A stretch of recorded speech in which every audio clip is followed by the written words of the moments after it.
السلام عليكم، اهلا بكم من جديد. والنادي الاهلي 6 نقط في اول ماتشين في الدوري، في ماتش رخم ودمه تقيل. بعد شوط اول كان حلو وجميل وملوش مثيل من النادي الاهلي، وعرضة يحيى عطية الله وتألق وسام او تألق طاهر محمد طاهر للمرة الخامسة او السادسة على التوالي، علشان يبقى دي يخليها انطلاقة متأخرة او متعثرة من 4 5 سنين تقريبا. اخيرا طاهر بيبدأ موسم قوي، وتقريبا كل ارقام طاهر في ال4 مواسم اللي فات جابها في اول 7 ماتشات الموسم ده، ودي حاجه حلوه. نتمنى دايما المزيد. طالما التو مش مستواه، طالما رضا سليم مش حلو، خلاص يبقى طاهر محمد طاهر ياخد تجربته، وكولر هيطلع منه باذن الله حاجه حلوه وكبيره.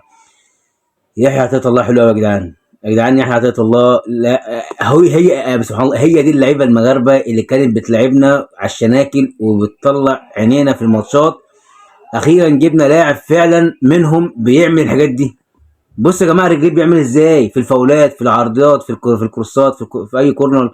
رجليه حلوه، بالكوره بتطلع من رجليه حلوه قوي، حلوه قوي. ولكن النادي الاهلي كالعاده بيطلع باصابات. رامي ربيعه في الشوط الثاني، امام عاشور في الشوط الثاني، يوسف ايمن لسه واضح ان هو لسه مخفش قوي من الارتجاج اللي عنده. عمر كمال وقع على كتفه، مش عارف هو قام بعدها، يا رب يكون خير، مبقاش فيه اي حاجه بعدها عشان لعبتنا بتتلكك من الاصابات. كهربا كان نزوله مهم جدا في الشوط الثاني علشان يريح وسام شويه، لان كده وسام هو لوحده لحد شهر واحد الجاي، وده ما ينفعش. كهربا ان شاء الله يجيب فورمه. هو نزل النهارده ما عملش حاجه واو، ولكن تحس ان هو واقف على رجليه شويه. وفي كوره في الدقيقه 92 لما خد الكوره من قبل نص الملعب وبيجري بيها، بغض النظر ان هي عمل فاول في الاخر، ولكن تحس ان المره دي هو بيجري رجليه مش بتتكعبل في بعض. دي كانت مشكله كهربا الموسم اللي فات. نتمنى كهربا يعود، لان كهربا في نص مستواه كان بيجيب اهداف وهو مؤثر. كهربا في نص مستواه من احسن لعيبه مصر، ودي مثل اللعيب الحلو، اللعيب الهداف، اللعيب الرخم اللي بيرخم على الدفاع.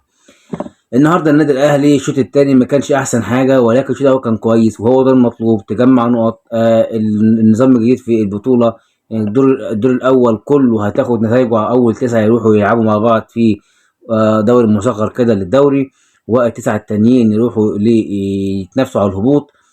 حاجه جديده حلوه نتمناها. النهارده طاهر محمد طاهر بيلعب ماتش كامل حلو، مش مجرد بس هو جاب جون. دفاعيا كان قوي، هجوميا كان حلو. حسين الشحات كان ليه لمحات من وقت للتاني، ولكن عاوزين حسين بتاع سيراميكا. وعشان يا جماعه نعرف حسين الشحات هو لاعب مهاري قوي ولاعب حلو قوي، ولكن اللعيبه اللي دي كتير منهم بيبقى لعيبه بيلعبوا ماتش حلو قوي وممكن ماتش واتنين يقعوا. فانت لما يبقى في يومه هتتمتع وهتشوف احلى كوره، مش في يومه انت هتشتمه. وسام واضح عليه الارهاق، وسام واضح عليه ان هو متاثر ان مفيش حد كان بيبدل عليه او بيعمل المجهود اللي بيعمله، فكان كويس جدا هو طلع بدري. رامي ربيعه نتمنى الاصابه تكون خفيفه، لان احنا سامعين ان ياسر ابراهيم هيعمل احتمال عمليه فتاء، مش مجرد في حاجه تقلصات في البطن او حاجه، لا واضح في فتاء. فنتمنى ما يبقاش في فتاء، ونتمنى يكون كويس. لان اشرف داري انا زهقت من اشرف داري بصراحه. يعني انا كنت متفائل باشرف داري اكتر من يحيى عطية الله، ولكن اتمنى نكون بخير. حاجه اخيره بالنسبه للجدل التحكيمي اللي حصل في الدور الاول وكابتن محمد عادل، ويمكن اتكلمنا شويه في الفيديو اللي فات. يعني رب ضاره نافعه. يمكن الفضيحه اللي بتحصل اليومين دولت من الحكام، يمكن اللي يجوا بعد كده يخافوا ربنا ويشتغلوا بضمير ونشوف حاجه عدله، لان التحكيم في حاله صعبه جدا. يعني مفيش حد بينافس التحكيم المصري في السوق قد التحكيم الانجليزي. يعني قد التحكيم الانجليزي، فضايح في التحكيم الانجليزي. وفي متعه حصلت امبارح، برشلونه بيكسب 5-2، ومش عارف ارسنال بيتغلب من انتر 1-0، ويعني ليله كبيره. واتلتيكو مدريد بيكسب باريس سان جيرمان في اخر دقيقه في المباراه في ملعب باريس سان جيرمان. فواضح ان دوري ابطال اوروبا بالنظام الجديد حلو قوي قوي قوي قوي.